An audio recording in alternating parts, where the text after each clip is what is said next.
My wife told me to cook for myself after I worked a 14-hour shift. I think I'm finally seeing the truth about my marriage.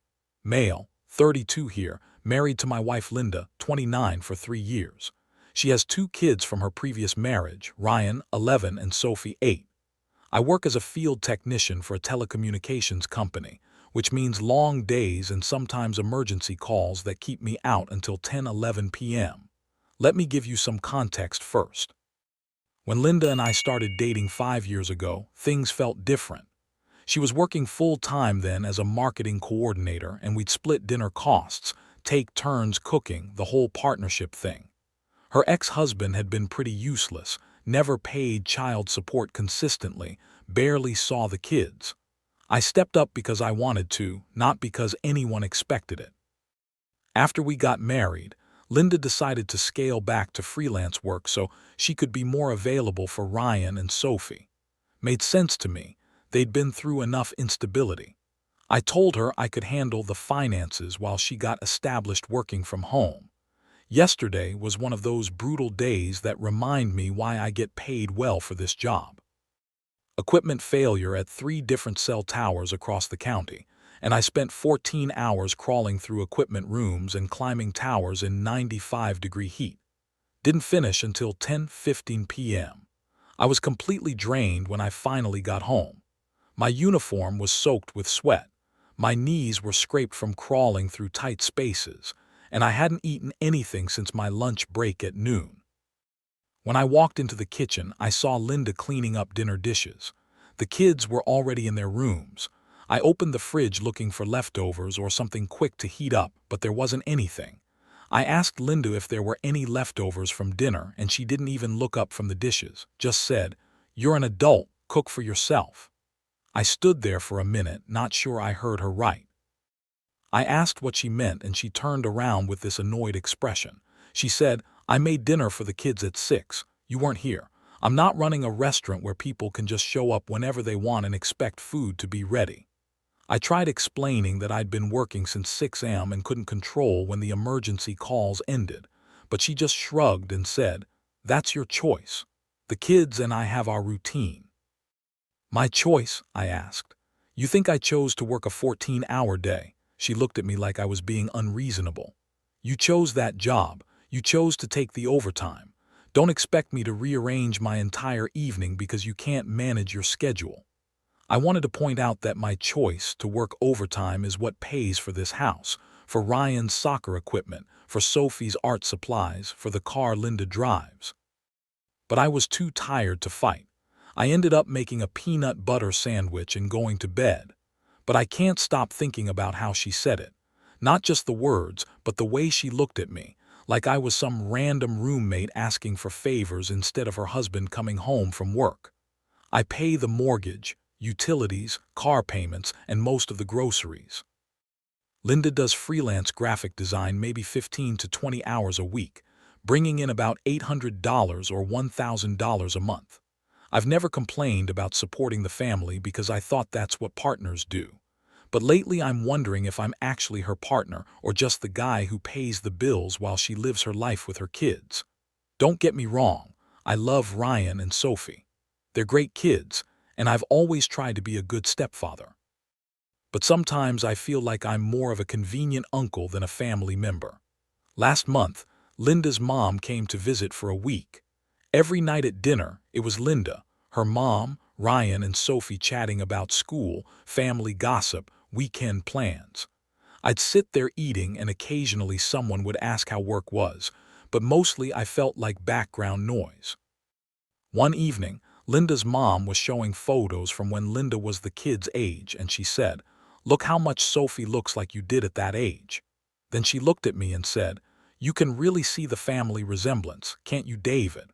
Like I was a neighbor admiring their family photos instead of someone who lives with them every day.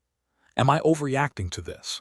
Is it unreasonable to expect my wife to save me dinner after a long workday? Or at least treat me like she's glad to see me when I come home? I keep thinking about my parents' marriage. Dad worked construction, sometimes 12-hour days, and Mom always made sure there was a plate waiting for him. Not because she was his servant, but because she loved him and wanted to take care of him. That's what I thought marriage looked like. Edit. Wow, wasn't expecting this many responses. Someone asked about counseling. I actually brought that up about a year ago when I started feeling disconnected. Linda said we didn't need it and that I was creating problems that don't exist. Update 1. 1 week later, your comments really opened my eyes, especially the ones asking if this pattern happens in other areas.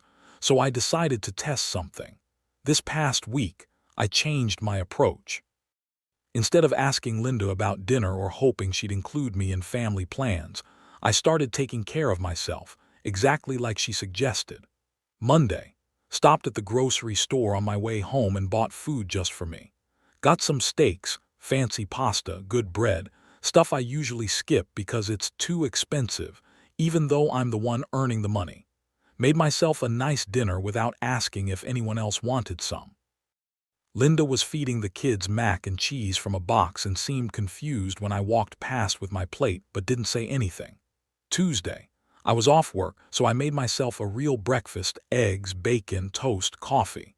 Usually I'd make enough for everyone, but this time I just cooked for one. When Linda came downstairs and saw me eating, she asked where hers was. I looked up from my plate and said, "You're an adult, cook for yourself." She gave me this shocked look like she couldn't believe I just said that, but didn't respond. Just grabbed a yogurt and went back upstairs.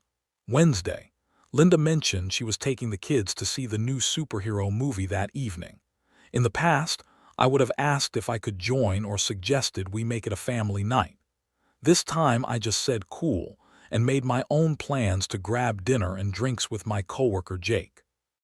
Haven't hung out with Jake in months because I always felt guilty about not being home with the family. Turns out he's been wondering why I disappeared.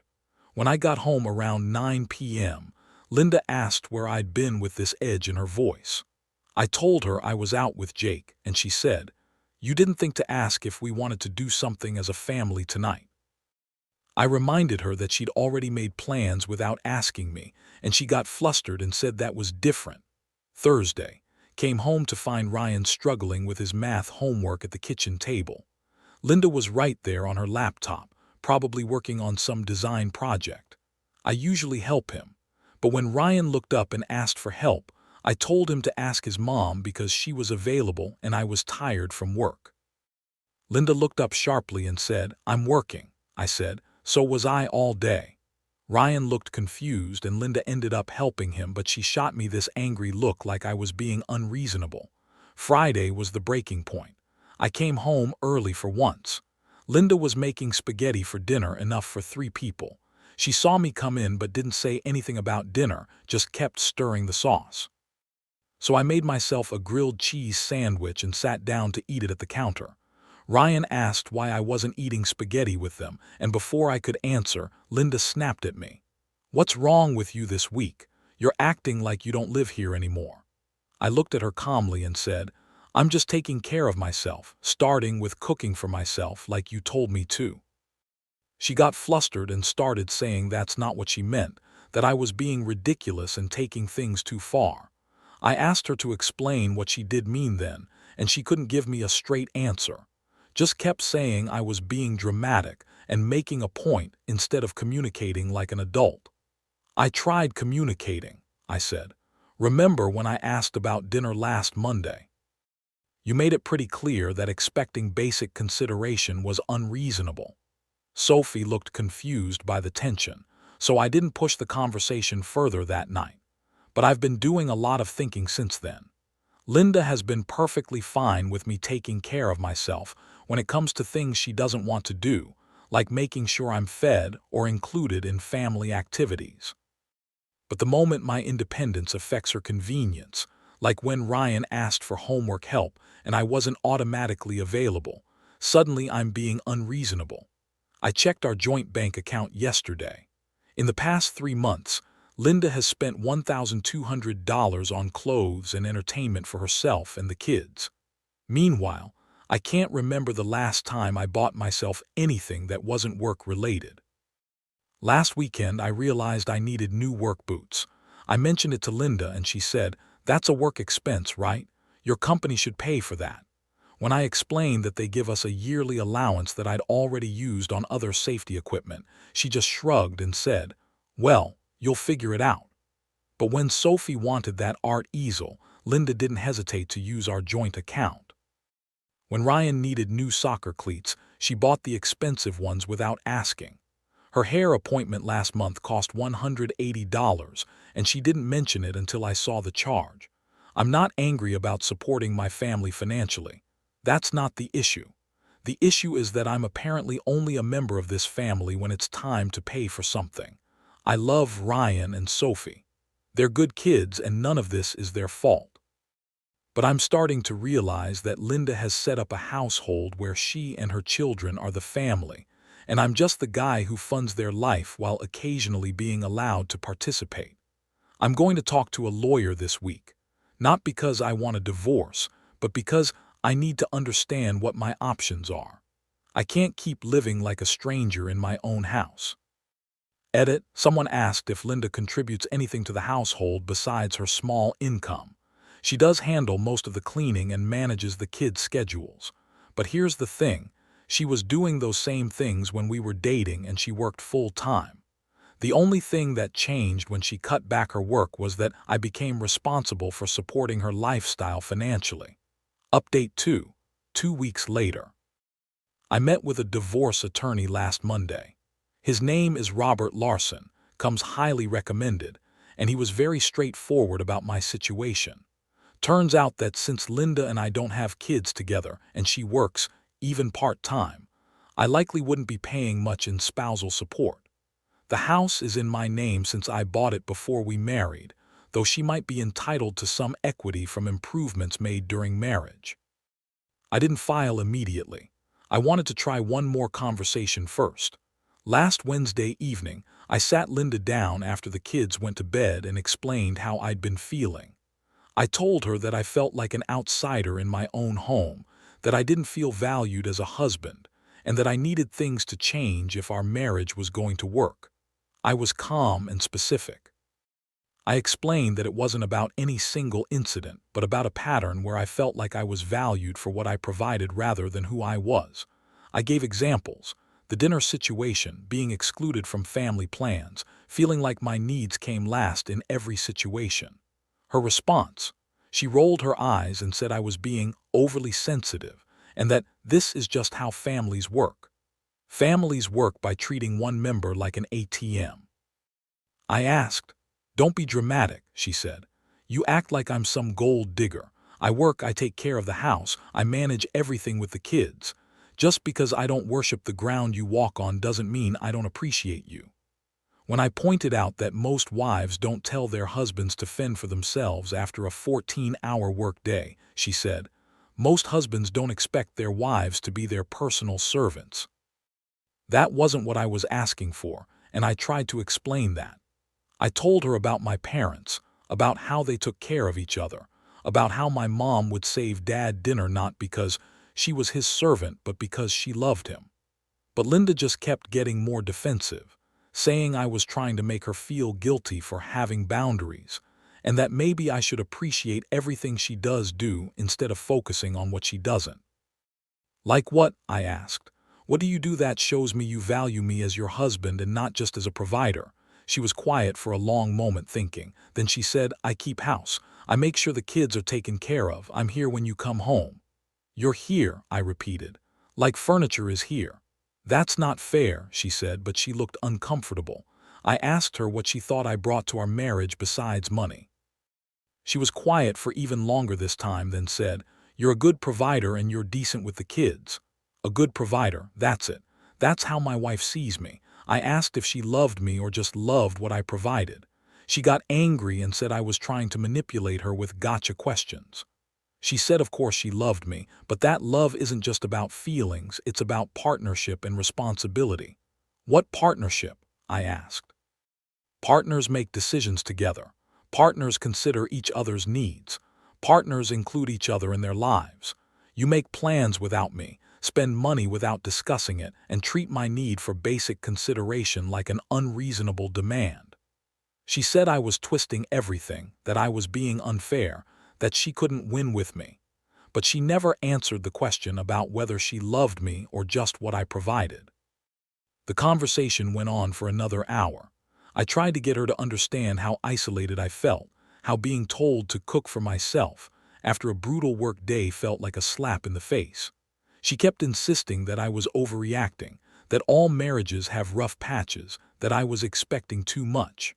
Finally, I asked her directly, if I lost my job tomorrow and couldn't find work for 6 months, would you still want to be married to me?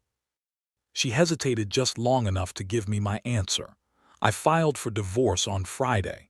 She was served yesterday morning while I was at work. She called me screaming around 10 a.m., demanding to know what I thought I was doing. Said I was being selfish and cruel and abandoning her and the children. When I told her I'd tried to talk to her about this for months and she dismissed every concern, she said, "You never said you were thinking about divorce." "I shouldn't have had to," I replied. "I shouldn't have had to threaten divorce to get you to treat me like your husband."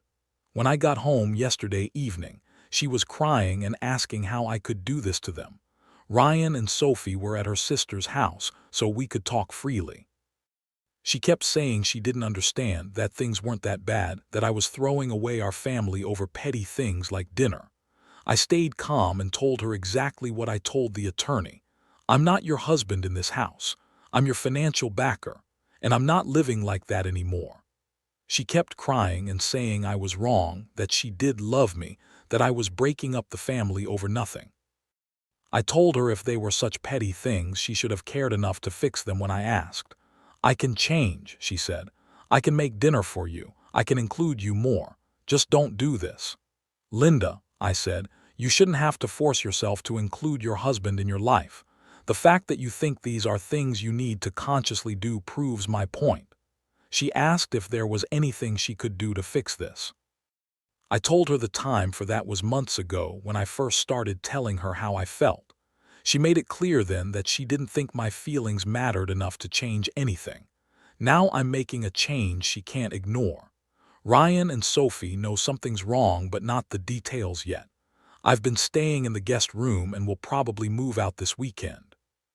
I found a decent apartment close to my work, month-to-month lease while the divorce is pending. Last night, Sophie knocked on the guest room door and asked if I was mad at her and Ryan. It broke my heart. I told her absolutely not, that grown-up problems sometimes happen, but it has nothing to do with them. She asked if I was still going to help her with her science fair project next month, and I told her of course I would. The lawyer says this should be fairly straightforward since we don't have shared children or significant joint assets. Linda will need to find a place she can afford on her income, and the kids will adjust. They're resilient. I'm sad about how this turned out, especially for Ryan and Sophie. But I can't model for them that it's okay to accept being treated as less important than a bank account. Edit, for those asking about custody visitation with the stepkids, I've talked to my lawyer about this. Since I never legally adopted them, I don't have any automatic rights, but I plan to ask Linda if I can still be part of their lives in some way. I genuinely care about those kids. Linda has called me 6 times today asking to talk. I'm not ready for that conversation yet. I told her to communicate through the lawyers for now. My buddy Jake came over last night with beer and pizza. First time I've had a friend over in probably 2 years. Linda never explicitly said I couldn't, but she'd always find reasons why it wasn't a good time. The kids had homework. She had a headache. We needed to clean house. I realize now I was walking on eggshells in my own home. Final update. 6 weeks later, the divorce is progressing smoothly. Linda initially tried to claim she deserved half the house value, but her attorney apparently told her that wasn't realistic given our circumstances. We're settling on her getting about $15,000 for home improvements, which is fair. I keep the house, my retirement accounts, and my truck. She keeps her car and her freelance business equipment. She's moving in with her sister temporarily while she looks for her own place. Her sister lives in a good school district, so Ryan and Sophie won't have to switch schools mid-year. The kids seem to be handling it okay. Kids are more adaptable than we give them credit for. The biggest change has been how differently Linda treats me now. Once she realized I was serious about the divorce and nothing she said was changing my mind, she started acting like the wife I'd been hoping for. Making dinner for me, asking about my day, being affectionate, including me in conversations. It's almost funny, except it's too late. Last week she made my favorite meal and had it waiting when I got home from work. She asked about my day, even offered to rub my shoulders. 6 months ago, this would have meant everything to me. Now it just feels hollow because I know it's motivated by panic, not love. She asked me yesterday if this change in her behavior made any difference. I told her it proved that she was always capable of treating me like a husband. She just chose not to until there were consequences. I didn't realize, she said. I thought you knew I loved you. How would I know that? I asked. You never showed it in ways that mattered to me. She started crying and said she'd been taking me for granted, that she'd gotten too comfortable and forgot to show appreciation. I believe she's sincere about regretting her behavior, but it doesn't change anything. She had 3 years to figure this out. She only cares now because she's losing her financial security. I'm staying in my apartment even after the divorce is final. It's smaller than the house, but it feels like home in a way that place has stopped being a while ago. I cook dinner for myself every night, and I actually enjoy it. Nobody's treating it like an inconvenience that I need to eat. I can invite friends over without worrying about disturbing anyone. I can watch whatever I want on TV without being made to feel selfish for not prioritizing the kids' shows. Ryan texted me last week asking if I could help him with a science project. Linda allowed it, and we spent Saturday afternoon building a volcano model at my apartment. It was good to spend time with him, but it also confirmed something for me. I can still be a positive influence in their lives without being married to their mother. During our volcano building session, Ryan asked why I moved out. I kept it simple. Sometimes grown-ups realize they want different things, and it's better to live separately than to be unhappy together. Are you happier now? He asked. I thought about it honestly. Yeah, buddy, I am. Sophie visited yesterday to work on her science fair project about planets. We made a model of the solar system, and she chattered away about which planet she'd want to visit. It was easy and natural, no tension, no walking on eggshells, just enjoying time with a kid I care about. When Linda picked her up, she lingered at the door looking around my apartment. You seem lighter, she said. I feel lighter, I replied. I'm not dating yet, but I'm not ruling it out forever. I learned a lot about what I will and won't accept in a relationship. Next time I'll speak up earlier and leave sooner if nothing changes. I'll also look for someone who shows interest in me as a person, not just as a provider. Linda and I are civil now. We'll always be connected because of the kids, and that's fine. But I'm done trying to earn love from someone who never wanted to give it. She's working more hours now and talking about going back to school for something more stable. Apparently, losing a husband who pays most of your bills is good motivation to become more self-sufficient. Who knew? Last week, she asked if I thought she was a bad person. I told her no, I don't think she's bad. I think she got comfortable in a dynamic that worked for her and didn't want to examine whether it was fair to me. But intent doesn't change impact. Thanks to everyone who gave advice and support over the past couple months. This community helped me see that I wasn't asking for too much. I was just asking the wrong person.